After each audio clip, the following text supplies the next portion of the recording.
Hello everyone, welcome back to my another blog. এত গরমের মধ্যে সকলে বলো এখন কেমন আছো?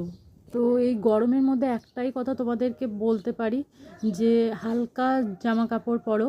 আমি যে জামা কাপড়টা পরেছি এটা না ভীষণ হালকা আর কমফোর্টেবল। তো আমি এরকম কুর্তি 2-3টে নিয়ে নিয়েছি, খুব ভালো লাগে পরে, খুব আরাম পাই।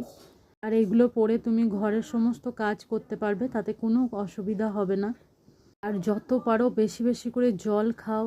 আর আমার এই বারান্দায় দেখো, এই গাছগুলোকে নিয়ে চলে এসেছি। এরা ছিল আমার ছাদের মধ্যে, কিন্তু ছাদে বড় টবে ছিল, ওরা শুকিয়ে যাচ্ছিল, আমি সেই জন্য এদেরকে নিয়ে এসে এই বারান্দায় রেখেছি ছোট টবের মধ্যে করে। তারপর আজকে সকালে একটু চা মুড়ি খেয়ে নিয়েছিলাম, একটু খিদে খিদে পেয়েছিল তাই। এখন চলে এসেছি ব্রেকফাস্ট বানাতে। তো কালকে রাতে 2টো রুটি বেঁচে গেছিলো, সেই দুটোই সাদা তেল দিয়ে তাওয়াতে সেকে একটু আলু সেদ্ধ করে ওর মধ্যে আলু, তারপর পেঁয়াজ কুচি, ধনেপাতা চাটনি ছিল সেটা মাখিয়ে এইভাবে দিয়ে দিলাম।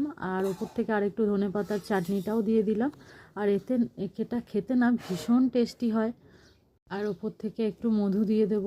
আর মধুটা দিলে খেতে তো আমার দারুণ লাগে। এই ছিল আজকের ব্রেকফাস্ট। এখন টাটা।